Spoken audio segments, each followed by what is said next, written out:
data. Nah, maka kita butuh yang namanya dataset. Ya, jadi sebagai contoh bagaimana machine learning itu bekerja, seperti apa konsep bagaimana kita membuat komputer menjadi cerdas tanpa harus diprogram secara langsung. Nah, secara eksplisit. Nah, contoh kita misalkan punya gambar anjing komondor atau kain pel. Nah, bagaimana si komputer ini bisa membedakan yang mana yang merupakan gambar anjing dan mana yang merupakan gambar kain pel. Bahkan sekilas dengan mata kita sendiri, gambar tersebut terlihat mirip ya, baik itu anjing komondor ataupun kain pel. Nah, berikutnya di contoh lain, itu ada gambar yang lain yang tingkat kemiripannya juga sangat tinggi. Contohnya kue muffin atau anjing chihuahua. Nah, bagaimana komputer ini bisa membedakan yang mana yang merupakan gambar anjing dan mana yang merupakan gambar kue muffin? Atau kita lihat contoh yang lainnya. Nah, di sini ada kue atau burung ya, burung parrot. Nah, kira-kira bagaimana komputer bisa membuat sebuah program yang diprogram secara eksplisit untuk bisa menentukan apakah gambar ini termasuk kue atau parrot. Nah, berikutnya gambar yang terakhir itu adalah gambar Donald Trump atau ayam. Nah, kira-kira bagaimana sistem komputer itu bekerja dengan menggunakan machine learning yang diprogram secara eksplisit yang mampu membedakan yang mana gambar Donald Trump dan mana yang gambar ayam. Oke, nah jadi di sini terdapat dua buah pendekatan. Nah, bagaimana komputer mampu membedakan gambar tersebut? Karena sekilas kalau kita lihat dengan mata kita sendiri, gambar tersebut bahkan sulit dibedakan. Mungkin ketika sekali melihat, nah sekilas semuanya hampir sama gitu. Nah, apalagi komputer yang tidak memiliki indera penglihatan seperti mata kita. Nah, jadi pada dasarnya di sini ada dua pendekatan. Yang pertama adalah pendekatan tradisional, di mana AI yang sebelumnya atau kecerdasan buatan yang sebelumnya terdapat sebuah gambar, lalu kemudian kita ekstrak fiturnya. Nah, di sini fiturnya bisa bermacam-macam ya. Ada fitur bentuk, fitur warna, lalu kemudian bisa juga kita melihat bagian-bagian dari objeknya. Apakah objek tersebut memiliki mata, lalu kemudian bentuk wajah dan lain sebagainya. Lalu kemudian dari fitur-fitur tersebut dilakukan sebuah rule base atau diterapkan sebuah peraturan-peraturan yang mana dari peraturan-peraturan tersebut akhirnya komputer bisa belajar. Contohnya ketika kita ingin mengenali kucing, apakah bentuk seperti apa bentuk kucingnya, lalu kemudian ukuran matanya, lalu kemudian warnanya dan lain sebagainya dengan peraturan rule base. Nah, jadi di sini nanti si komputer akan membedakan hewan-hewan tersebut berdasarkan peraturan-peraturan yang kita program. Nah, jadi ketika kucing kita sudah terapkan bentuknya seperti apa, lalu kemudian ukuran matanya seperti apa, panjang ekor dan lain sebagainya. Nah, itu adalah pendekatan tradisional bagaimana cara komputer untuk dia bisa mengenali objek. Contohnya di sini adalah objek hewan. Nah, bagaimana pendekatan machine learning? Nah, ini sedikit berbeda. Jadi kita tidak perlu melakukan pemrograman menggunakan rule base. Nah, tapi di sini kita cukup membuat sebuah model machine learning. Nah, dengan menggunakan beberapa algoritma yang nanti akan kita bahas di slide selanjutnya. Nah, di mana model machine learning ini dia sudah bisa membedakan objek apa yang terdapat di dalam gambar tersebut. Apakah itu objek kucing, lalu kemudian objek burung, atau hewan yang lainnya. Nah, dari dua pendekatan tersebut, maka dari sini kita bisa dapatkan manfaat dari machine learning itu sendiri, atau intisari dari pembelajaran mesin. Yang pertama, kita bisa menyederhanakan permasalahan. Di mana ketika kita menggunakan AI dengan traditional approach atau pendekatan tradisional, maka dia akan menggunakan berbagai macam rule untuk bisa menentukan objek yang ada di dalam sebuah gambar. Sedangkan ketika kita menggunakan pendekatan machine learning, maka kita cukup menggunakan beberapa garis kode serta kita dapat terapkan model kita ke dalam problem yang lain. Nah, itu adalah keunggulan daripada machine learning. Jadi dia lebih mengeneralisir problem solving terhadap suatu permasalahan. Lalu kemudian yang kedua, manfaat dari machine learning adalah machine learning dapat beradaptasi dengan data baru karena dia tidak terpaut oleh rule atau peraturan-peraturan yang terapkan dalam traditional approach. Nah, sedangkan ketika kita menggunakan traditional approach, maka kita harus merubah banyak rule ketika kita ingin menggunakan data baru. Misal dilihat dari sudut angle yang berbeda dan lain sebagainya. Nah, tapi di machine learning kita hanya cukup dia sudah bisa beradaptasi dengan beberapa data baru dari model yang sudah kita buat. Nah, maka dari itu penting bagi kita untuk menggunakan database atau dataset yang diusahakan dia mencakup semua problem permasalahan yang sedang kita selesaikan. Nah, lalu kemudian manfaat yang ketiga, kita juga bisa mendapatkan wawasan tentang masalah kompleks dan data dalam jumlah besar. Nah, machine learning itu erat kaitannya dengan big data. Apalagi untuk apalagi untuk deep learning, yaitu biasanya membutuhkan jumlah data yang cukup besar agar dia bisa bekerja dengan optimal. Nah, setelah kita mengetahui manfaat daripada machine learning, nah kita sekarang akan mengetahui bagaimana cara machine learning itu bekerja. Nah, machine learning bekerja pertama kita harus persiapkan dataset terhadap problem apa yang akan kita solve. Problem apa, masalah apa yang akan kita cari solusinya. Oke, kita lanjut lagi. Lalu bagaimana machine learning itu bekerja? Pertama tadi kita harus menyiapkan dataset. Nah, dataset terhadap permasalahan apa yang ingin kita selesaikan. Lalu kemudian tahapan berikutnya kita setelah kita memiliki dataset, kita harus memilih data. Nah, di sini kita akan memisahkan data menjadi 3 bagian. Nah, tapi di beberapa penelitian ada juga yang hanya memisahkan data menjadi 2 bagian. Nah, pada kesempatan kali ini kita bahas dulu bagaimana data itu dipisahkan menjadi 3 bagian. Jadi bagian yang pertama, data akan dipisahkan terdiri dari data training, lalu kemudian yang kedua ada data validation, dan data yang ketiga ada data testing. Nah, untuk apa data tersebut dipisahkan? Yang pertama adalah data training. Data training digunakan untuk membangun sebuah model. Nah, jadi pada saat kita bekerja dengan menggunakan machine learning, nah jadi kita menggunakan data training sebagai data yang dibuat untuk membuat model machine learning sesuai dengan fitur-fitur yang tadi kita ekstrak dari dataset yang kita miliki. Lalu kemudian berikutnya ada data validation. Nah, data validation itu digunakan untuk menguji model yang telah ada dengan menggunakan validation data. Nah, hal ini digunakan untuk mendapatkan feedback daripada input, proses, dan output yang digunakan. Nah, apakah model yang sudah kita buat itu sudah memuaskan dilihat dari akurasi dan lain sebagainya, atau dari error terhadap apakah modelnya sudah bisa membedakan gambar tersebut atau belum gitu. Contohnya untuk yang kasus gambar. Nah, lalu kemudian di bagian ketiga ada test model. Nah, test model ini digunakan untuk melihat perbandingan kinerja model yang sudah divalidasi dengan tes data. Nah, tapi di beberapa penelitian biasanya hanya digunakan 2 bagian data saja, yaitu data training dan data testing, di mana data training digunakan untuk membuat sebuah model dan data testing digunakan untuk melihat kinerja daripada model tersebut. Apakah kinerjanya sudah baik? Nah, di sini kinerja diukur dengan menggunakan dengan melihat tingkat errornya atau kesalahannya, atau bisa juga kita bisa gunakan akurasi. Nah, biasanya untuk akurasi yang tinggi, nah maka model tersebut berarti sudah cukup baik dan bisa kita gunakan untuk tahap selanjutnya. Lalu kemudian kita akan gunakan test model. Nah, biasanya kita akan aplikasikan model yang sudah kita latih untuk membuat prediksi data yang baru. Misalnya kita punya data baru, lalu kita akan prediksi kira-kira dari data tersebut outputnya apakah sudah sesuai jika diterapkan pada model yang sudah kita buat. Nah, jika sudah sesuai berarti model yang sudah kita buat itu sudah baik.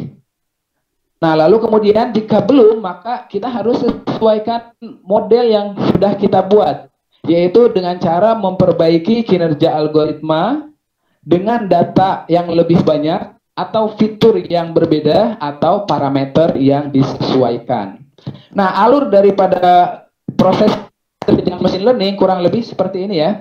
Jadi ada training data, lalu kemudian dari training data itu dibuat sebuah algoritma model pembelajaran machine learning. Nah, nanti algoritmanya terdiri dari berbagai macam algoritma yang akan kita jelaskan di slide yang akan datang. Lalu kemudian muncullah sebuah model atau dari data training tersebut kita akan dapatkan sebuah model. Nah, dari model tersebut sehingga dia akan bisa membuat sebuah algoritma atau metode machine learning yang mampu untuk membedakan atau untuk memproses data yang baru. Nah, contohnya di sini ada input data, lalu kemudian dari input data tersebut ketika dimasukkan ke dalam model machine learning atau algoritma machine learning, dia akan sudah bisa memprediksi hasil daripada input datanya. Lalu kemudian dievaluasi, kalau sudah baik, nah berarti modelnya bisa dilanjutkan untuk tahapan selanjutnya. Nah, jika belum maka dia akan kembali ke proses training lagi. Begitu seterusnya diiterasi, bahkan bisa sampai beribu-ribu iterasi ya untuk bisa menghasilkan model yang lebih baik. Nah, dalam machine learning terdapat beberapa teknik yang biasanya dikerjakan oleh beberapa peneliti di bidang ilmu komputer. Nah, di sini kita tidak akan membahas semuanya, tetapi kita hanya akan bahas salah satu saja, yaitu di bagian regresi. Nah, jadi untuk pengetahuan, di sini ada beberapa teknik machine learning. Yang pertama ada regresi. Nah, di sini regresi digunakan untuk memprediksi nilai yang continuous. Contohnya kita akan memprediksi harga rumah berdasarkan karakteristik tertentu. Nah, berikutnya yang kedua ada klasifikasi. Nah, klasifikasi ini digunakan untuk menentukan kelas data ke dalam kategori tertentu berdasarkan label atau kelasnya. Nah, contohnya kita bisa menentukan spesies dari bunga iris. Apakah dia termasuk ke dalam kategori Virginica, Versicolor, atau Sentosa. Lalu kemudian teknik yang lainnya ada clustering. Nah, di sini di clustering dia akan menemukan struktur intrinsik dari sebuah data. Contohnya kita bisa ambil untuk pengelompokan pasien rumah sakit yang serupa. Nah, di sini salah satu contohnya adalah pengelompokan pasien rumah sakit berdasarkan gejala atau lain sebagainya.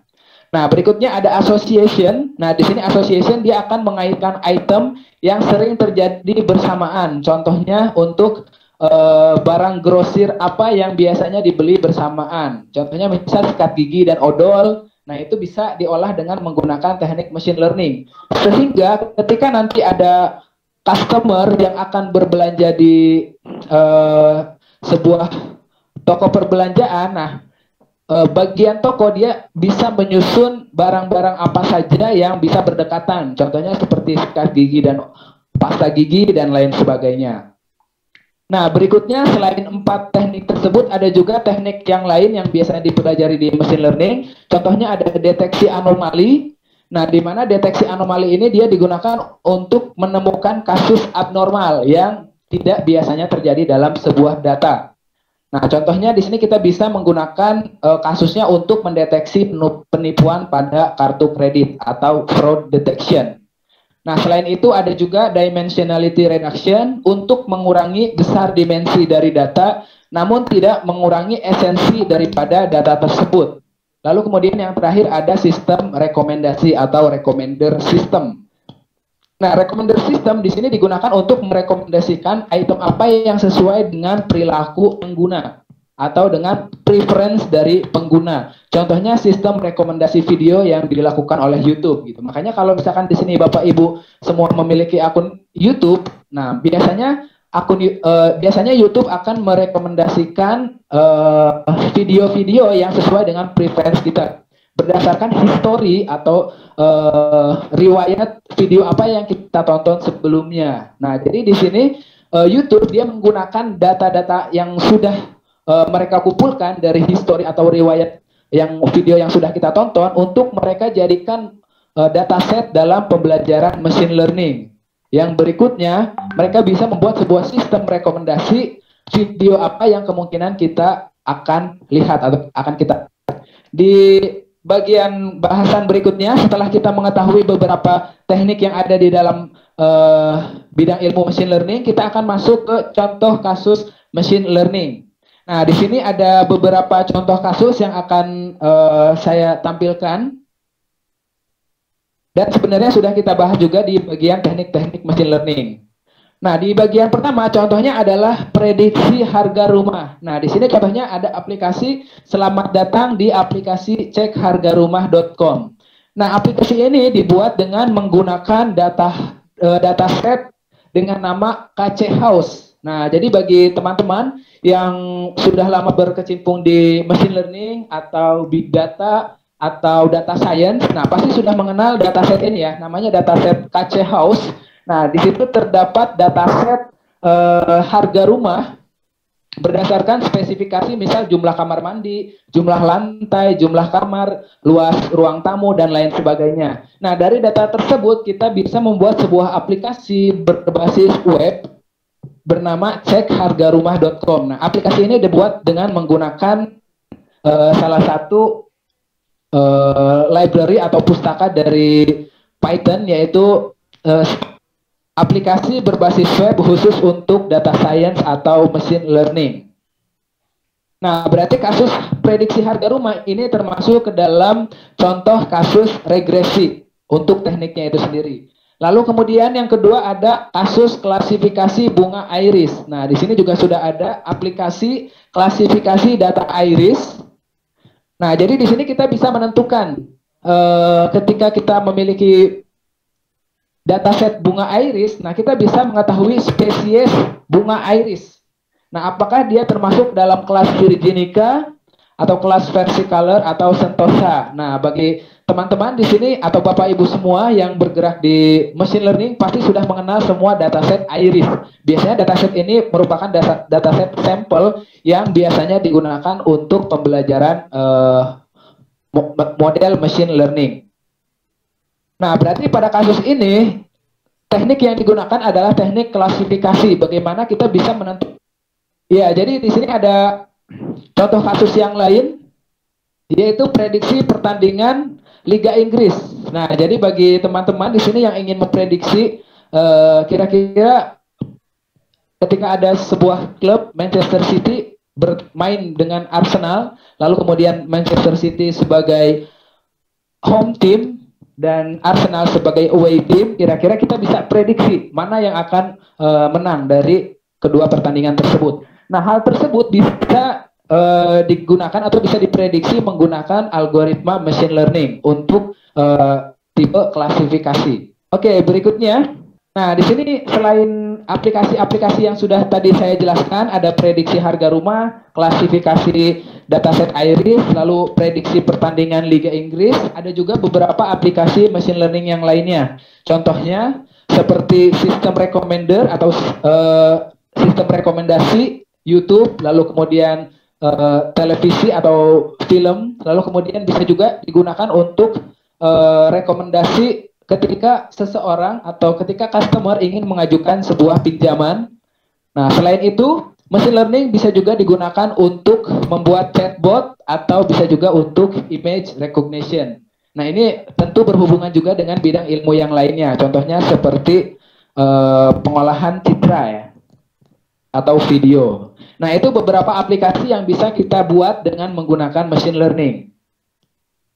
Nah, itu untuk aplikasi. Bagian selanjutnya yang akan kita bahas adalah dasar machine learning.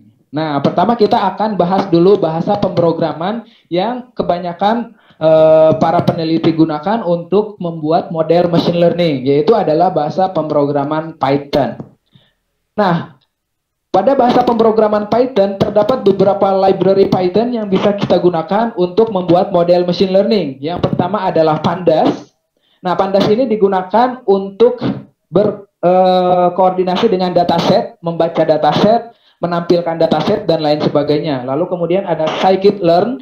Nah, scikit-learn ini adalah library yang berbasis Python, di mana pada scikit-learn sudah terdapat beberapa algoritma machine learning yang sudah siap kita gunakan. Lalu kemudian untuk kebutuhan visualisasi data, kita bisa gunakan library Seaborn atau Matplotlib. Nah, karena machine learning itu akan berkaitan dengan array, matrix, nah maka di sini juga kita membutuhkan suatu library yang namanya NumPy. Nah, nanti NumPy ini akan merubah tampilan dari data frame yang kita baca dari Pandas menjadi array dengan menggunakan aplikasi NumPy. Nah, untuk bisa membuat aplikasi berbasis web dengan machine learning, nah kita bisa menggunakan salah satu library Streamlit. Nah, Streamlit ini dia berbasis Python dan bisa membuat aplikasi berbasis web. Nah, itu kurang lebih beberapa library Python yang biasa digunakan untuk membuat model machine learning sampai ke aplikasinya, yaitu berbasis web. Nah, selain Streamlit, kita juga bisa menggunakan beberapa bahasa pemrograman atau library lainnya yang berbasis Python, contohnya seperti Django atau Flash. Mungkin yang digunakan oleh BISA AI yaitu Flash ya. Oke, berikutnya setelah kita mengetahui library apa saja yang biasa digunakan untuk membuat aplikasi dengan berbasis machine learning. Nah, pertama kita harus belajar dulu basic Python atau bahasa pemrograman Python. Nah, bahasa pemrograman Python itu merupakan bahasa pemrograman yang saat ini sedang banyak dipelajari. Kalau kita lihat trennya, bahasa pemrograman Python itu cukup banyak diminati di tahun-tahun sekarang ini, 2018, 2019, 2020. Nah, kita harus juga bisa mengukur berada di level mana kita. Apakah kita berada di level beginner, intermediate, atau sudah advance. Pada kesempatan kali ini, kita akan berada di level beginner terlebih dahulu. Karena ini kan masih dasar pembelajaran machine learning ya. Nah, kita bisa mulai dari sesuatu yang sederhana. Contohnya dari perintah print, yaitu untuk menampilkan output pada konsol. Nah, contohnya di sini ada print hello world. Nah, ini adalah sintaks pertama yang pasti dipelajari di semua bahasa pemrograman, yaitu bagaimana kita bisa menghasilkan output dan mencetaknya di konsol. Nah, kalau di bahasa pemrograman Python itu cukup sederhana, yaitu kita cukup gunakan perintah print hello world. Nah, lalu kemudian setelah itu lanjut ke variabel. Nah, apa itu variabel? Variabel adalah tempat untuk menyimpan data. Nah, contohnya di sini kita buat variabel namanya money. Nah, kita isi datanya yaitu 100.000. Nah, maka di sini money dia sudah bisa menyimpan data dengan nilai 100.000. Nah, lalu kemudian kita buat variabel yang kedua ada cash. Lalu kemudian kita isi nilainya 50.000. Lalu kemudian kita tambahkan money plus cash, maka outputnya adalah 150.000. Nah, karena tadi kita sudah menyimpan 100.000 pada variabel money, lalu kemudian kita juga sudah menyimpan nilai 50.000 pada variabel cash. Ketika money dan cash dijumlahkan, maka outputnya adalah 150.000. Nah, lalu kemudian berikutnya adalah tipe data. Nah, tipe data itu sangat penting ya di bahasa pemrograman, baik itu di Python ataupun di bahasa pemrograman yang lainnya. Jadi ada beberapa jenis tipe data. Contohnya di sini untuk money itu tipe datanya adalah integer, sedangkan untuk cash dia tipe datanya adalah float. Nah, ada juga beberapa tipe data yang lainnya seperti string, lalu kemudian karakter dan lain sebagainya. Nah, bahkan di Pandas itu ada yang namanya data frame. Nah, itu termasuk ke dalam, mungkin bisa kita kategorikan juga sebagai tipe data ya untuk di Pandas. Oke, berikutnya ketika kita sudah mengetahui tipe data, variabel, nah kita juga butuh containers. Nah, containers ini biasanya digunakan untuk menampung data yang jumlahnya lebih dari satu, gitu. Jadi kalau variabel hanya bisa menyimpan satu data, nah di sini kita bisa gunakan konsep containers. Containers ini digunakan untuk menyimpan data yang lebih dari satu. Kalau di Python kita sudah belajar, mungkin di sini semuanya Bapak Ibu semua ada namanya konsep tuple, lalu kemudian list, set, dan dictionary. Nah, itu container. Tentunya container di sini sangat dibutuhkan ya untuk pemrograman di machine learning. Karena kan kita tidak mungkin bekerja di satu data aja gitu. Pasti kita butuh tempat penyimpanan yang bisa menyimpan lebih dari satu data. Nah, untuk mengakses elemen data di dalam kontainer, kita bisa gunakan index. Contohnya di sini tadi ada name multi. Nah, itu adalah nama untuk kontainernya. Lalu kita print name multi index ke 0, maka dia akan menampilkan Paul. Untuk indeks ke 1 berarti dia akan menampilkan Arga, dan indeks kedua dia akan menampilkan Clara. Nah, setelah itu kita juga harus belajar percabangan untuk bisa menentukan pilihan.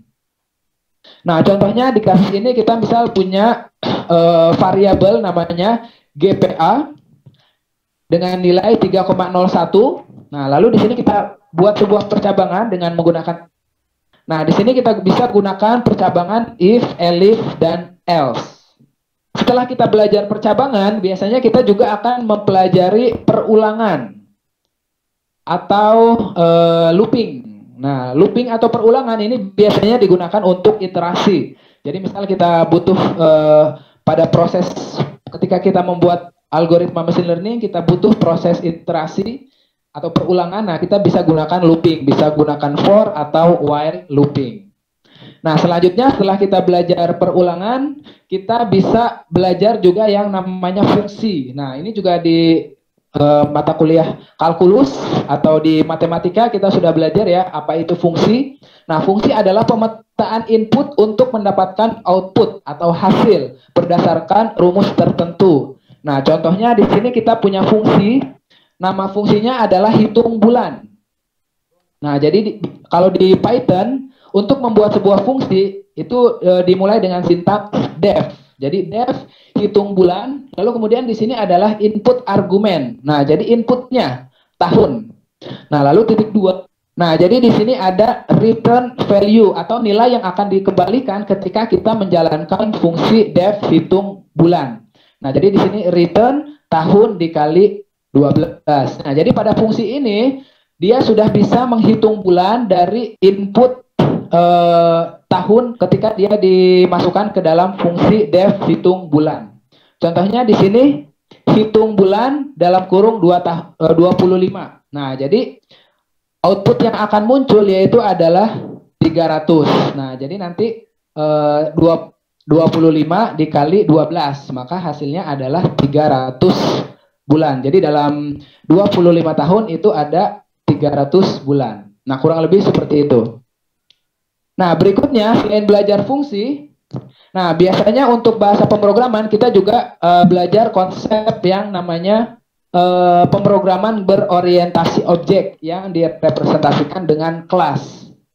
Nah, tapi untuk di materi hari ini itu tidak kita masukkan ya, karena untuk pemrograman berorientasi objek pada machine learning, di sini kita menggunakan library dari scikit-learn, di mana library scikit-learn dia sudah membuat fungsi-fungsi yang kita hanya perlu memanggil nama fungsinya aja gitu. Jadi di sini kita tidak membahas pemrograman berorientasi objek. Nah, berikutnya kita akan masuk ke bagian intinya, yaitu machine learning. Nah, jadi setelah kita belajar dasar-dasar pemrograman menggunakan Python, kita akan menggunakan bahasa pemrograman Python untuk membuat sebuah model machine learning. Nah, bagian yang pertama kita akan mengambil contoh studi kasus dari prediksi harga rumah. Nah, mungkin ini cukup sederhana ya, tapi ternyata ini cukup sulit juga gitu. Nah, contohnya ketika ada satu rumah dengan satu lantai, lalu kemudian satu kamar mandi, luasnya sekian, ternyata harganya 300 juta. Nah, lalu kemudian ada lagi rumah yang lainnya, misal lantainya terdiri dari 2 lantai, lalu kemudian luasnya lebih besar, kamar tidurnya ada 3, nah ternyata harganya 450 juta. Lalu bagaimana dengan rumah, karakteristik rumah selanjutnya yang ingin kita prediksi? Nah, berapa harga rumahnya? Nah, itu kita bisa lakukan dengan membuat sebuah model machine learning, sehingga kita bisa memprediksi berapa harga rumah yang kita inginkan sesuai dengan karakteristik yang kita cari. Oke, kita akan bahas saja. Nah, jadi pertama yang akan kita butuhkan di sini, kita membutuhkan beberapa library yang harus kita import atau kita masukkan. Di sini kita butuh NumPy. Nah, import NumPy as np. Nah, jadi kalau di Python kita bisa membuat nama alias. Nah, dengan menggunakan sintaks as. Jadi import NumPy as np. kalau di bahasa pemrograman berorientasi objek, nah NP ini kita ibaratkan sebagai sebuah objek dari kelas NumPy. Nah, jadi nanti si objek NP dia bisa memanggil fungsi-fungsi yang terdapat di dalam kelas NumPy. Misal di kelas NumPy ada namanya fungsi makeArray. Nah, nanti dia bisa gunakan kita bisa panggil fungsi makeArray dengan menggunakan objek np, lalu kita bisa gunakan operator dot. Nah, np.makeArray. Nah, itu bisa ya. Atau kita juga bisa menggunakan di sini library pandas, lalu kita buat nama aliasnya atau nama objeknya menjadi pd. Lalu kemudian kita import library yang lainnya, matplotlib.pyplot as plt, dan lalu kemudian yang terakhir ada import seaborn as sns. Nah, itu contoh beberapa library yang dibutuhkan untuk membuat algoritma dengan model machine learning. Oke, tahapan selanjutnya setelah kita import beberapa library yang dibutuhkan, nah kita harus persiapkan dataset yang kita miliki. Contohnya di sini kita memiliki data dalam bentuk CSV, lalu kita simpan di dalam data.csv. Nah, library pandas itu bisa membaca data dengan extension CSV dan XLS. Nah, di sini kita gunakan fungsi read_CSV. Nah, jadi kan tadi kita sudah membuat objek PD pada kelas pandas. Nah, berarti di sini kita bisa panggil pd.readCSV lalu nama datasetnya. Nah, di sini ada fungsi data.hit. Nah, itu data.hit dia akan menampilkan 5 data pertama. Nah, contohnya di output berikutnya itu ada 5 data pertama dari dataset yang kita miliki. Nah, di sini contoh datasetnya yaitu kita gunakan data KC House. Nah, di sini muncul 5 data pertama dari mulai indeks 0 sampai indeks 4. Dan data ini tipe datanya adalah data frame. Ya, jadi ketika kita membaca sebuah data dengan menggunakan pandas, nah maka pada variabel data, nah jenis datanya yaitu adalah data frame. Nah, lalu kita bisa gunakan data.hit. Nah, setelah itu setelah muncul outputnya, kita bisa lanjut ke cek atribut apa saja yang dimiliki oleh dataset yang kita punya. Nah, di sini kita bisa gunakan print data.column. Nah, jadi nanti akan muncul atribut-atribut apa saja yang terdapat pada dataset kita. Dan untuk perintah yang kedua, print len dalam kurung data.column. Nah, itu akan muncul panjang atribut yang dataset kita miliki. Nah, contohnya di sini di slide berikutnya itu ada output dari atribut apa saja yang kita miliki. Nah, untuk kasus KC House di sini ada atributnya, ada date, lalu ada price, ada bathroom, dan lain sebagainya. Dan panjang atribut yang kita punya adalah 18 gitu. Nah, itu atribut-atribut yang dimiliki oleh dataset kita. Jadi cukup banyak ya atributnya. Nah, setelah kita mengetahui atribut-atribut apa saja yang terdapat di dalam dataset kita, kita bisa cek statistika dari salah satu atribut yang kita inginkan. Contohnya di sini karena kita akan memprediksi harga rumah, nah berarti yang salah satu atribut yang penting untuk dicek adalah atribut price atau harga ya. Nah, jadi kita bisa gunakan data, lalu kemudian price, lalu kita panggil fungsi .describe. Nah, di sini akan muncul count. Count ini adalah jumlah datanya. Nah, berarti di sini ada total 4.600 data record. Maksudnya dalam satu data dalam satu dataset terdapat 4.600 data record. Jadi cukup banyak gitu. Ketika kita menggunakan model machine learning, nah jangan kaget ketika kita bertemu dengan jumlah data yang cukup besar. Nah, di sini juga ada, selain ada jumlah datanya, kita juga bisa melihat rata-ratanya, lalu kemudian standar deviasi, nilai minimum 25%, 50%, 75%, dan nilai maksimumnya. Nah, di sini kita bisa lihat nilai minimumnya di sini memiliki nilai 0. Nah, ini terlihat cukup aneh ya. Karena tidak mungkin ada orang yang ingin menjual rumahnya dengan harga 0. Nah, maka di sini kita beri tanda dia di sini untuk nilai minimumnya di sini cukup aneh. Lalu untuk nilai maksimumnya ini juga cukup aneh dibandingkan dengan nilai rata-rata ataupun standar deviasinya. Nah, di sini bisa kita simpulkan bahwa pada nilai maksimum di sini terdapat sebuah anomali atau keanehan. Nah, apa yang harus kita lakukan di tahap selanjutnya untuk bisa menangani masalah tersebut? Nah, kita cek dulu berapa banyak data yang memiliki nilai price sama dengan 0. Nah, ternyata setelah kita cek, di sini kita buat data, lalu kemudian data price sama dengan 0, maka muncul hasilnya adalah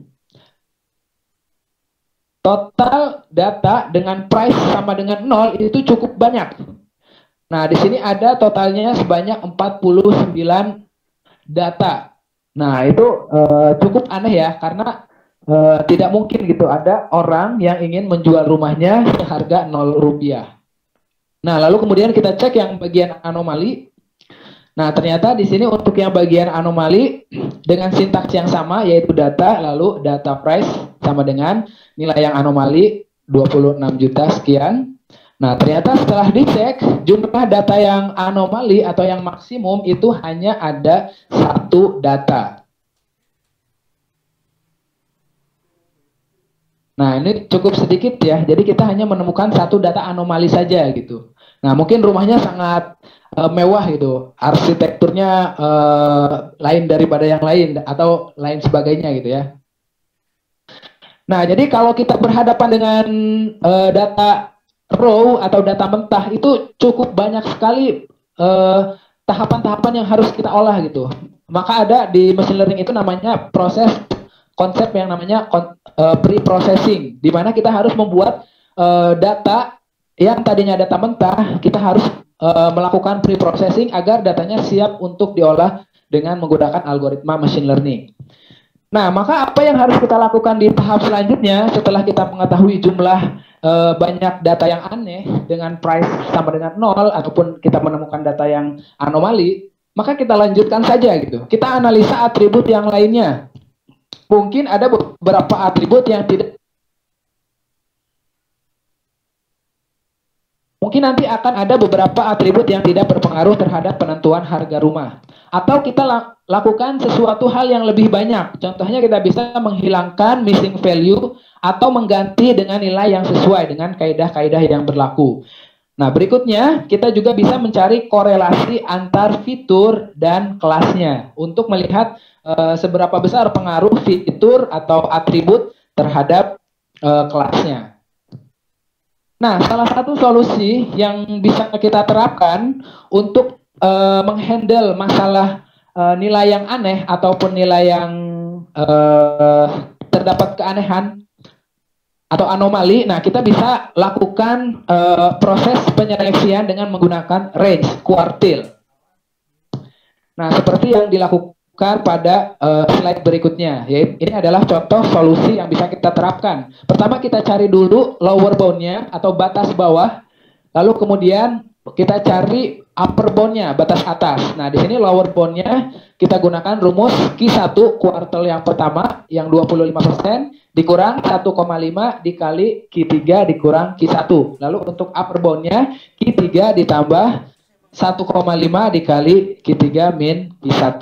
Nah, setelah kita dapatkan lower bound dan upper bound, lalu kemudian kita lakukan penyeleksian data berdasarkan lower bound dan upper bound. Jadi hanya pada range tertentu saja data-data yang kita pilih, sehingga data-data yang aneh dan data-data yang abnormal atau yang terdapat anomali itu tidak dimasukkan ke dalam dataset kita untuk diolah lebih lanjut menggunakan algoritma machine learning. Kenapa tidak diolah? Karena nanti kalau data tersebut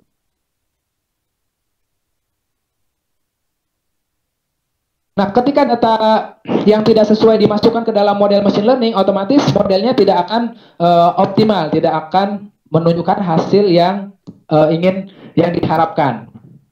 Nah, di sini untuk implementasinya bagaimana di Python bisa kita lihat di slide berikutnya.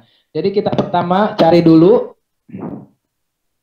lower bound-nya berdasarkan rumus yang di atas, lalu kemudian upper bound-nya, lalu kita cek berapa nilai lower bound dan berapa nilai upper bound-nya. Nah, di sini didapatkan ternyata nilai lower bound-nya itu sama dengan 0. Lalu kemudian nilai upper bound-nya, nah nilai upper bound-nya ya bisa kita lihat di sini 1 juta sekian ya.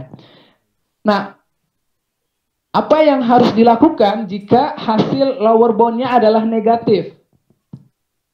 Nah, maka kita harus mempertimbangkan semua data pada lower bound dengan syarat nilai pada label price itu harus lebih besar dari 0. Karena tadi ya, tidak mungkin ada orang yang ingin menjual rumahnya dengan harga 0.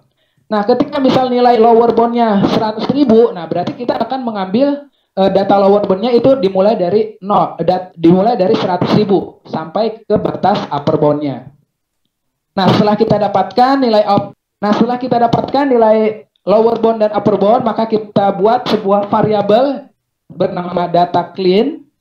Lalu kemudian kita ambil data, lalu kemudian data price dengan syarat data price lebih besar dari 0 dan data.price kurang dari upper bound. Jadi kita hanya akan mengambil data dengan nilai price-nya itu lebih besar daripada 0 dan kurang dari upper bound. Nah, setelah itu ternyata dari sekian banyak data yang 4.600, setelah data itu dibersihkan, ternyata hanya terdapat 4.311 data dengan banyaknya atribut 18 atribut. Oke, berikutnya kita akan mencari korelasi antara fitur dan kelas. Nah, di sini korelasi digunakan untuk melihat seberapa berpengaruh fitur terhadap kelasnya atau label. Nah, jadi kalau di machine learning ada istilah namanya fitur, di machine learning atau AI atau lain sebagainya ada istilah yang namanya fitur dan kelas atau label. Nah, di sini tadi fitur berarti atribut selain price, sedangkan kelas di sini adalah atribut price, karena kan kita ingin memprediksi harga rumah, berarti kelasnya itu adalah price-nya. Nah, di sini kita bisa lakukan korelasi dengan menggunakan library dari Seaborn. Jadi kita bisa panggil fungsi heatmap. Jadi kita kan tadi sudah buat objek SNS dari kelas Seaborn, lalu kemudian kita bisa panggil fungsi heatmap. Jadi sns.heatmap. Nah, data yang kita gunakan adalah data clean. Nah, di sini kita panggil data clean.core. Nah, di sini menggunakan fungsi .core untuk mencari korelasi antar masing-masing fitur beserta kelasnya. Nah, biasanya untuk menggunakan fungsi .core ini, nah itu digunakan Pearson correlation. Nah, itu untuk perhitungan bagaimana mencari korelasi antara fitur dan kelasnya. Nah, bisa kita lihat hasilnya di slide berikutnya. Nah, ini adalah heat map dari korelasi antar fiturnya. Nah, jadi di sini misal ada kelas price terhadap fitur floors atau berapa banyak tangga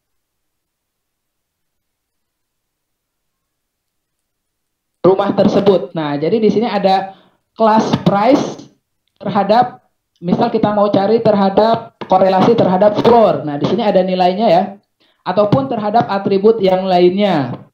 Misal kita mau lihat berdasarkan korelasi antara price dan bedroom, dan lain sebagainya. Nah, untuk apa korelasi itu digunakan? Nah, kita bisa memilih fitur yang memiliki korelasi yang tinggi terhadap kelasnya, gitu. Nah, jadi karena korelasi itu tadi berpengaruh terhadap ingin mengetahui pengaruh dari suatu atribut terhadap kelasnya. Nah, jadi kita bisa pilih fitur-fitur yang berpengaruh terhadap kelasnya yang memiliki korelasi yang paling tinggi. Nah, contohnya di sini kita ambil 4 fitur, yaitu dilihat dari living room atau ruang tamu, bedroom atau kamar mandi, bedroom jumlah kamar tidur, lalu kemudian ada floor atau lantai, jumlah lantai, dan terakhir otomatis kita juga harus memasukkan atribut price atau label atau kelasnya. Nah, ini contoh sampel datanya. Jadi di sini ada ruang tamu, lalu kemudian ada kamar mandi, kamar tidur, floor, dan harga rumah. Nah, jadi nanti kita akan membuat sebuah model machine learning yang bisa memprediksi harga rumah berdasarkan fitur-fitur keempat fitur ini, yaitu banyaknya lantai, lalu kemudian banyaknya jumlah tempat tidur atau kamar tidur, lalu kemudian banyaknya jumlah kamar mandi, dan berapa luas dari ruang tamunya. Nah, di sini kita akan menggunakan model machine learning, yaitu algoritmanya adalah linear regression. Nah, berarti ini contoh tekniknya adalah regresi ya, yaitu kita akan memprediksi nilai secara continuous. Nah, kita akan menggunakan library scikit-learn. Nah, jadi di sini kita gunakan sintaks from scikit-learn dot linear model import linear regression. Nah, jadi di sini kita gunakan linear regression atau algoritma linear regression untuk bisa membuat sebuah model machine learning. Nah, di sini juga kita gunakan train test split. Tadi kan sudah saya jelaskan di awal bahwa machine learning pertama kita harus split data menjadi data training dan data testing. Di mana data training digunakan untuk membuat atau membangun model machine learning, data testing digunakan untuk melihat performa dari model yang sudah kita buat. Apakah performanya sudah cukup baik atau belum? Nah, lalu kemudian di sini untuk atribut, untuk fitur, nah fitur biasanya disimpan di dalam sebuah variabel x. Nah, jadi di sini kita simpan x sama dengan data underscore clean dot drop. Nah, fungsi dot drop di sini digunakan untuk menghilangkan atribut. Nah, contohnya di sini kita mau menghilangkan atribut price. Nah, lalu di sini kita gunakan fungsi dot drop. Nah, sehingga pada variabel x di sini hanya menyimpan data living room, lalu kemudian data bedroom, dan floor. Nah, data price-nya dihapus dengan menggunakan fungsi dot price. Nah, sedangkan untuk kelasnya atau labelnya biasanya disimpan di dalam variabel y. Nah, kita langsung bisa buat y sama dengan data clean price. Nah, jadi si y itu hanya menyimpan data dengan atribut price. Lalu kita split menggunakan train test split. Oke, berikutnya. Nah, di sini kita gunakan sebuah model, kita panggil model linear regression. Jadi, model sama dengan linear regression. Lalu kita bisa fit modelnya, model.fit dengan menggunakan data training. Nah, kan tadi kalau misalkan data training ini digunakan untuk membuat model. Jadi, model.fit xtrain, ytrain. Xtrain itu adalah fiturnya dan ytrain adalah kelasnya atau apa yang akan kita prediksi. Lalu kita juga bisa memprediksi dengan menggunakan model.predict xtest. Nah, di sini xtest ini digunakan untuk melihat hasil prediksinya dari model yang sudah kita buat. Nah, pada linear regression itu menggunakan formulasi matematis yang sederhana ya, yaitu menggunakan persamaan garis lurus. Y sama dengan mx plus c. Y itu adalah responnya atau variabel terikat kalau di regresi. Lalu kemudian X adalah variabel bebas. Nah, variabel bebasnya di sini berarti terdiri dari 4 variabel. Ada floor, lalu kemudian ada living room, bedroom, dan bedroom. Nah, lalu kemudian di sini ada M. M itu adalah gradien atau kemiringan plus C. C di sini adalah konstanta. Nah, jadi persamaan garis lurus ini Y sama dengan MX plus C itu menurut saya cukup magic ya, karena hampir di semua algoritma machine learning itu menggunakan persamaan garis lurus yang sederhana ini gitu. Tapi sederhana tapi sulit gitu. Nah, ini adalah simulasi persamaan garis lurus. Nah, di sini kita bisa lihat gradien atau kemiringan. Nah, misal kita punya fungsi Y sama dengan 2X plus 1. Nah, berarti di sini gradiennya adalah 2 dan konstantanya adalah plus 1. Nah, lalu kemudian kita bisa lihat di sini gambarnya yang berwarna hijau kemiringannya. Nah, ketika kita rubah gradiennya atau kemiringannya, dengan persamaan yang lain, misal Y sama dengan 3X plus 1, maka gradiennya berubah dari 2 menjadi 3. Maka kemiringan garisnya akan berubah. Nah, jadi sudut kemiringannya akan berubah, atau ketika kita rubah dengan kemiringan yang lain, 4X plus 1, maka kemiringannya akan berubah lagi gitu. Nah, jadi pengaruh daripada gradien, dia akan merubah kemiringan dari sebuah garis lurus. Nah, berikutnya untuk simulasi konstanta atau nilai dari C-nya, nah konstanta dia akan berpengaruh terhadap naik turunnya garis. Nah, contohnya di sini kita punya 3 buah persamaan, Y sama dengan 2X plus 1, gradiennya 2, konstantanya 1. Nah, itu ada di garis berwarna hijau. Lalu kemudian kita buat sebuah garis baru, persamaan garis baru, gradiennya tetap, tapi konstantanya kita rubah. 2X plus 2. Nah, maka grafiknya akan naik ke atas. Nah, jadi bisa kita lihat di situ kemiringannya dia tetap ya. Gitu. Karena yang kita rubah hanya konstantanya. Gitu. Jadi persamaan Y sama dengan MX plus C itu yang perlu diperhatikan di machine learning itu adalah gradiennya dan konstantanya. Bagaimana kita bisa menemukan gradien yang tepat serta konstanta yang tepat agar garis lurus yang dihasilkan itu sesuai dengan model machine learning yang diharapkan. Oke, berikutnya. Nah, berikutnya kita bisa mencari persamaan garis, nilai gradien dan koefisiennya atau konstantanya menggunakan sintaks print model.coef dan print model.intercept. Jadi kalau perbedaan istilah aja ya sebenarnya. Ada intercept, koefisien, nah itu sebenarnya nama lainnya adalah gradien dan konstanta. Contohnya di sini price atau Y-nya sama dengan 179,3. Nah, berarti ini gradien yang pertama untuk yang living room plus 5527,7.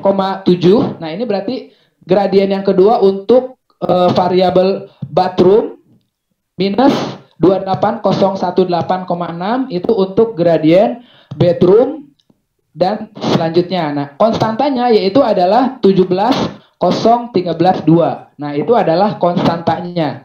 Nah, ini adalah model multiple linear regression. Jadi di linear regression itu ada dua, ada simple linear regression, ada multiple linear regression. Multiple linear regression berarti jumlah variabel bebasnya lebih dari satu. Contohnya di sini kita menggunakan 4 variabel bebas. Oke, berikutnya. Untuk mengevaluasi model menggunakan machine learning, nah untuk model linear regression kita bisa gunakan RMSE atau root mean square error. Nah, jadi kita lihat errornya. Atau kita juga bisa gunakan R2 score-nya. Nah, RMSE semakin kecil RMSE-nya maka semakin bagus modelnya. Sedangkan R2 score semakin besar R2 score-nya maka model yang kita buat sudah bagus atau semakin baik. Nah, setelah kita modelnya sudah jadi dengan R2 yang baik dan RMSE yang sudah kecil, nah kita bisa gunakan model tersebut untuk dikembangkan menjadi sebuah aplikasi. Contohnya di sini kita buat aplikasi berbasis web dengan menggunakan Streamlit. Nah, di slide berikutnya, nah di sini jadilah sebuah aplikasi berbasis web untuk cek hargarumah.com. Nah, itu untuk model pembelajaran algoritma linear regression. Oke, berikutnya. Nah, berikutnya kita akan bahas. Nah, tadi kan kalau kita lihat di kodenya kan cukup satu baris aja ya, model.linear regression. Nah, sebenarnya bagaimana sih prinsip bekerjanya simple linear regression di machine learning? Nah, kita juga harus tahu matematis di dalamnya gitu. Bagaimana persamaan garis tadi bekerja? Nah, contohnya di sini kita akan bahas model persamaan garis linear regresi linear sederhana. Nah, karena ini yang sederhana, maka variabelnya hanya kita gunakan satu ya, satu variabel saja. Nah, model persamaan regresi linear sederhana itu adalah Y sama dengan A plus BX.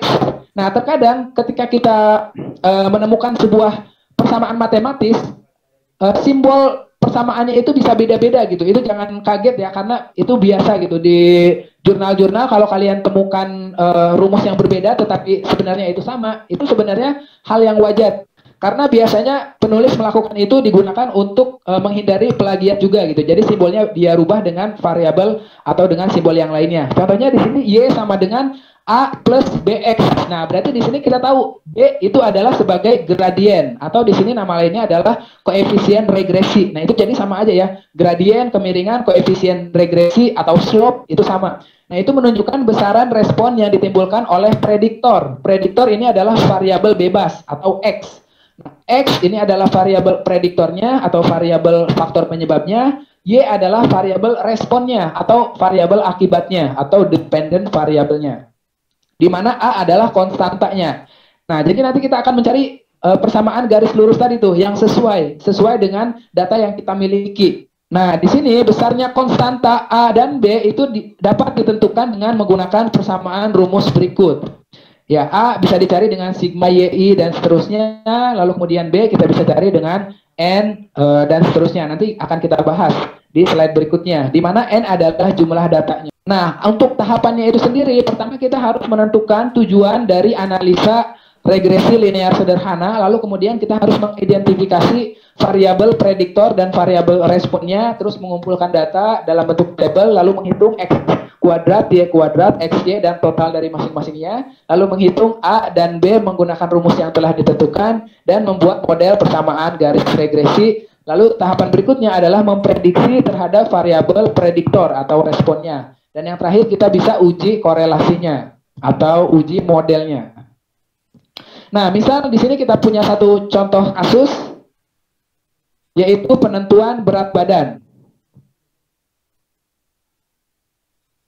Nah, di sini terdapat satu contoh kasus, misal apakah konsumsi jumlah kalori per hari itu akan mempengaruhi berat badan manusia. Nah, berarti di sini tujuannya adalah apakah konsumsi jumlah kalori per hari mempengaruhi berat badan manusia? Lalu kemudian yang kedua, kita harus mengidentifikasi yang mana yang merupakan variabel prediktor dan yang mana yang merupakan variabel respon. Nah, di sini kita bisa tahu X atau variabel bebasnya adalah jumlah kalori per hari dan Y adalah variabel responnya atau berat badannya. Karena kan tadi yang ingin kita ketahui adalah berat badan mahasiswanya, apakah dia dipengaruhi oleh jumlah kalori atau tidak. Nah, berikutnya yang ketiga kita harus siapkan datasetnya, kumpulkan dataset. Nah, di sini kita sudah memiliki 10 dataset. Nah, X di sini sebagai variabel bebasnya dan Y sebagai responnya.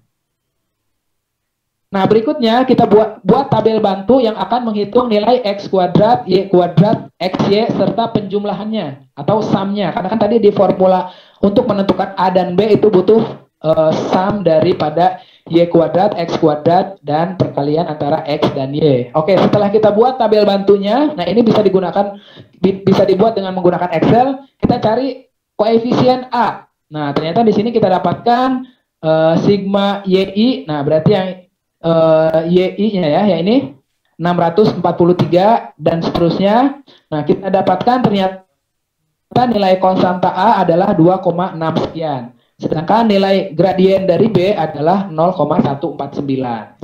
Nah, ketika kita sudah mendapatkan nilai A dan B, otomatis kita sudah bisa menemukan persamaan garisnya. Di mana persamaan garisnya yaitu adalah Y sama dengan 2,6 plus 0,149X.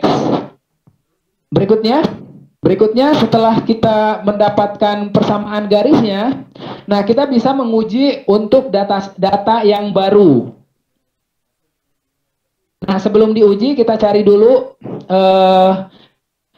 RMSE-nya atau R2 score-nya. Nah, di sini kita cari R2 score-nya. Oke, next slide-nya. Nah, jika kita sudah mendapatkan persamaan garisnya, nah tahapan berikutnya yaitu kita akan memprediksi. Contohnya di sini kita ada prediksi jika berat badan mahasiswa adalah 40, maka kita bisa menentukan prediksi nilai X-nya. Nah, di sini kita bisa dapatkan nilai X-nya adalah 250,59 kalori per hari. Nah, untuk menentukan nilai daripada R, nah itu kita bisa gunakan persamaan berikut ya. N dikali sigma sekian dan lain sebagainya bisa dilihat di slide-nya. Lalu selain Nah, nilai R ini menunjukkan arti bahwa hubungan variabel bebas atau prediktor X dengan variabel terikat atau responnya itu sangat kuat, yaitu sebesar 95%. Nah, jadi tadi setelah kita cari nilai R-nya, ternyata nilainya 0,95 berdasarkan rumus.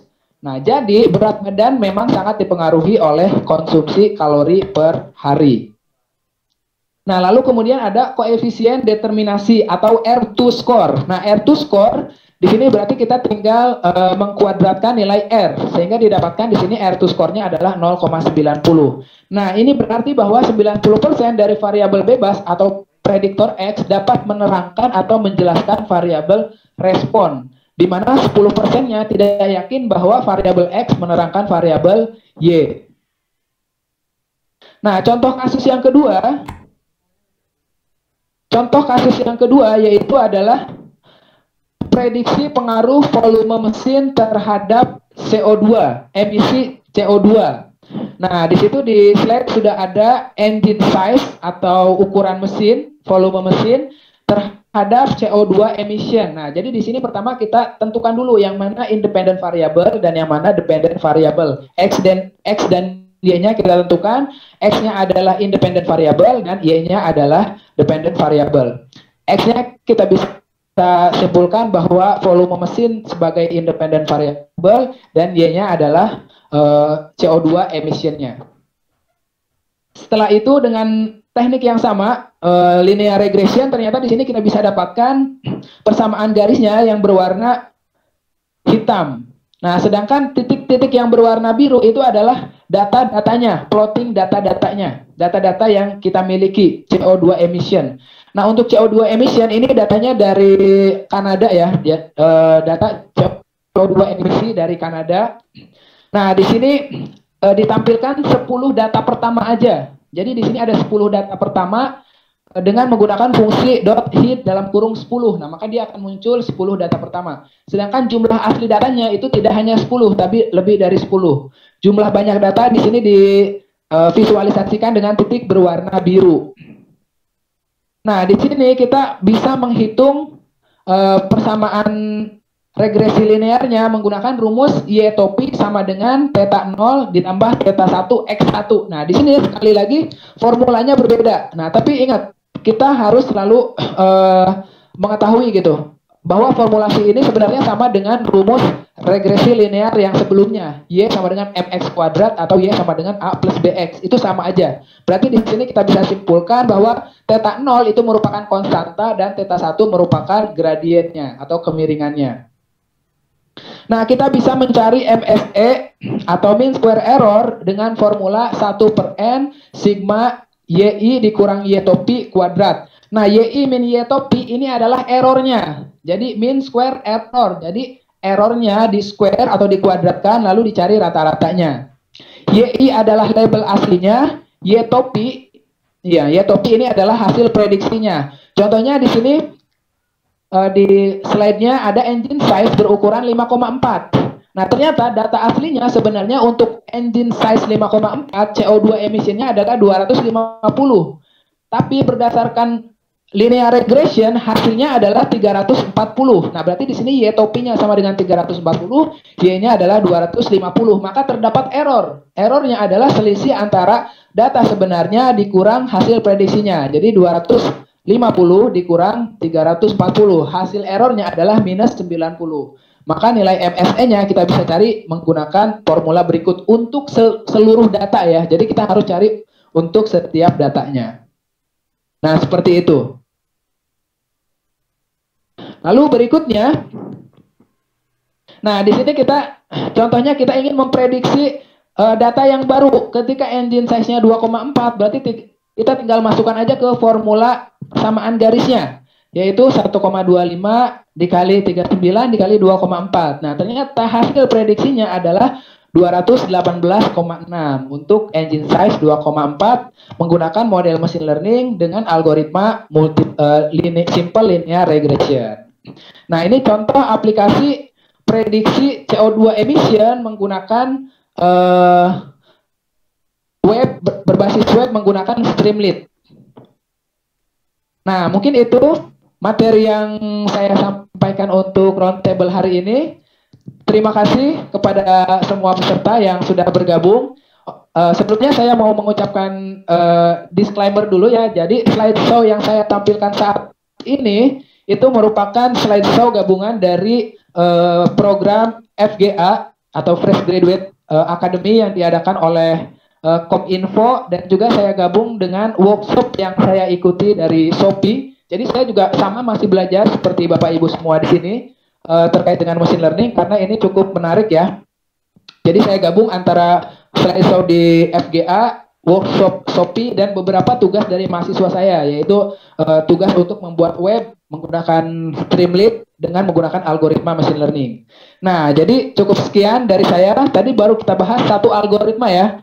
Simple linear regression. Sebenarnya ada beberapa algoritma lagi gitu kalau kita mau belajar lebih dalam terkait dengan machine learning. Contohnya ada SVM. Nah, itu algoritma matematiknya cukup indah gitu kalau kita belajari lebih dalam terkait dengan algoritma di dalamnya machine learning untuk algoritma support vector machine. Nah, tapi untuk sesi kali ini karena ini baru dasar dan baru permulaan, saya cukupkan sampai di simple linear regression. Kurang lebihnya mohon maaf. Assalamualaikum warahmatullahi wabarakatuh. Waalaikumsalam warahmatullahi wabarakatuh. Terima kasih Pak Soleh telah sharing materinya mengenai machine learning dan khususnya mengenai linear regression. Ya, kami ucapkan terima kasih Pak Soleh telah berbagi kepada para peserta dan juga kepada Bisa AI. Tadi sudah cukup jelas penjelasannya, sangat menarik. Mungkin kita, karena waktu kita terbatas, mungkin boleh jika ada Bapak Ibu yang ingin bertanya, satu atau dua pertanyaan, dipersilahkan. Boleh langsung. Ya, silakan Pak Zaid. Ya, kita tampung dulu. Ya, silakan Pak Rizky. Ya, baik. Silakan, boleh lewat chat. Ya, Pak Soleh, ada pertanyaan yang pertama. Apa yang membedakan dalam menggunakan istilah data science, machine learning, dan membuat pemodelan dari sebuah dataset problem? Baik, silakan Pak. Oke, baik. Terima kasih. Ya, jadi memang di dalam ilmu komputer itu terdapat beberapa bidang ilmu yang saling berkaitan antara satu dengan yang lainnya ya. Nah, contohnya di sini di bidang machine learning, nah itu juga erat kaitannya dengan data science ataupun juga dengan dengan bidang-bidang yang lainnya. Nah, di sini pertanyaannya, apa yang membedakan dalam menggunakan istilah data science dan machine learning dalam membuat pemodelan dari sebuah dataset problem? Oke, tadi machine learning, jadi kita membuat sebuah model di mana model itu kita program secara eksplisit tanpa menggunakan peraturan-peraturan. Nah, jadi machine learning dia lebih fokus di pemodelan membuat programnya. Sedangkan untuk data science, nah itu istilahnya dia lebih luas lagi ya. Jadi dia mencakup di pengetahuan tentang datanya, bagaimana data itu bisa diolah dan lain sebagainya. Lalu informasi apa saja yang terdapat di dalam data yang kita miliki dan lain sebagainya. Nah itu kurang lebih seperti itu. Tapi keterkaitannya sebenarnya sama aja gitu. Bahkan saling intersect antara data science, machine learning, lalu kemudian big data itu saling keterkaitan antara satu dengan yang lainnya. Data mining itu juga termasuk salah satu bidang yang satu rumpun yang mana biasanya memang cukup sulit dibedakan gitu. Bahkan untuk data mining sendiri itu menggunakan algoritma machine learning gitu. Nah, jadi kalau data science dia kita bisa lebih mungkin nanti untuk formalnya bisa dicari juga ya. Untuk pengertiannya untuk yang lebih pastinya gitu. Tapi kalau untuk yang data science, nah, maka dia akan lebih seputar tentang datanya. Jadi datanya bisa diolah dan lain sebagainya dan kita bisa ambil informasi apa dari datanya dan lain sebagainya. Untuk tekniknya kita bisa gunakan machine learning. Seperti itu. Nah, itu untuk Zaid. Berikutnya, dalam machine learning dikenal yang namanya kernel. Mungkin bisa dijelaskan definisi dan contohnya. Oke, baik. Kernel. Nah, ini juga banyak ya istilah kernel. Nah, kalau kalian belajar salah satu algoritma machine learning, itu ada yang namanya sub bidang ilmu di machine learning, ada yang namanya deep learning. Nah, pada deep learning itu ada algoritma yang namanya convolutional neural network. Nah, itu menggunakan juga istilah kernel. Nah, kernel di sini itu adalah weight atau jendela, atau kalau dari formulasi matematis yang tadi Y sama dengan MX plus C, kernel pada CNN itu adalah weight-nya atau bobotnya atau nilai B-nya. Seperti itu. Nah, itu contoh kernel di machine learning. Nah, tapi tidak menutup kemungkinan kernel juga ada yang lain ya, bukan cuman istilah itu gitu. Tapi salah satunya untuk kernel di machine learning itu ada di convolutional neural network, di mana kernel di sini berfungsi sebagai bobotnya. Nah, bobot di persamaan garis itu sebagai gradien atau nilai dari M-nya. Kalau kita menggunakan persamaan garis, Y sama dengan MX plus C. Seperti itu untuk kernel. Nah, lalu kemudian berikutnya anomaly detection itu bisa untuk data supervised atau unsupervised, atau bisa keduanya. Nah, untuk anomaly detection, nah itu umumnya digunakan untuk supervised, karena kan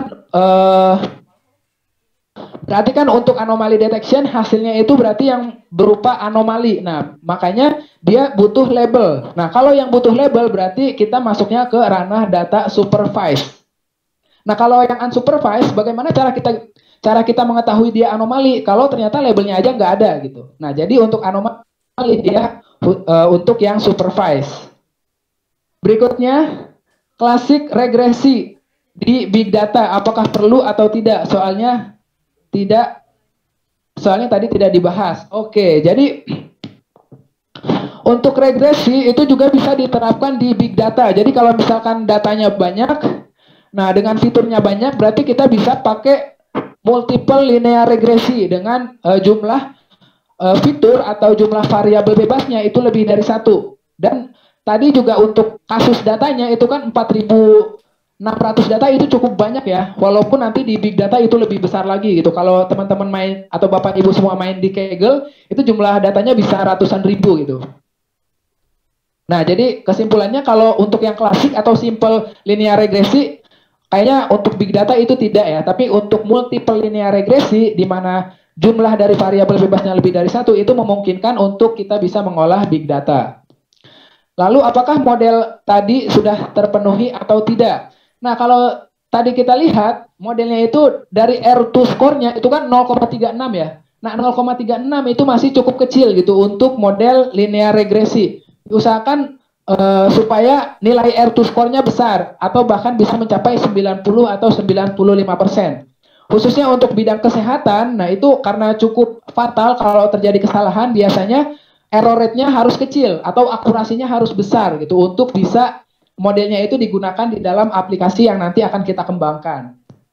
Seperti itu. Jadi dilihat dari performanya, apakah model itu sudah terpenuhi atau tidak. Biasanya performance-nya itu lebih baik di angka 90 ke atas gitu. Bahkan lebih mendekati 100 itu lebih baik. Lalu kemudian di machine learning ada namanya bias dan variance. Nah, gimana cara mengkalkulasinya? Nah, ini sebenarnya ada bahasan tersendiri ya untuk bias dan variance. Nah, mungkin ya secara garis besar sebenarnya tadi kalau untuk yang machine learning dasar, tadi yang penting kita harus paham konsep gradien sama konstanta tadi. Nah, kalau di neural network, itu persamaan garisnya dia bisa berubah menjadi Y sama dengan WX plus B. Nah, di mana di sini W adalah bobot dan B adalah biasnya. Nah, untuk pada machine learning sebenarnya untuk bias dan variance itu juga ada kalkulasinya, tapi mungkin kalau mau nanti akan dibahas lebih lanjut gitu untuk perhitungan bias dan variance-nya. Mas, mohon maaf mengganggu sebentar. Nah, jadi di waktu kita terbatas untuk pertanyaan lainnya dari Bapak Ibu kita tampung, kemudian jawabannya akan diberikan di story-nya Bisa AI. Jadi nanti panitia akan menghubungi Pak Soleh. Jawabannya mungkin kita akan tulis di story. Mungkin seperti itu ya Pak Soleh ya. Oke, baik, terima kasih Mas Oktaf. Oke, ya.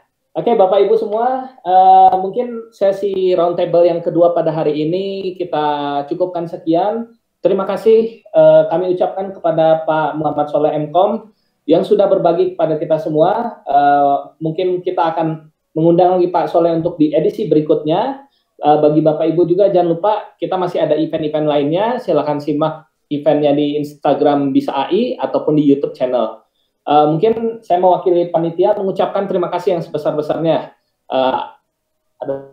Sudah. Oke, baik. Saya akhiri. Terima kasih atas kehadirannya. Terima kasih Pak Soleh. Ya baik, terima kasih juga Mas Oktaf atas kesempatannya.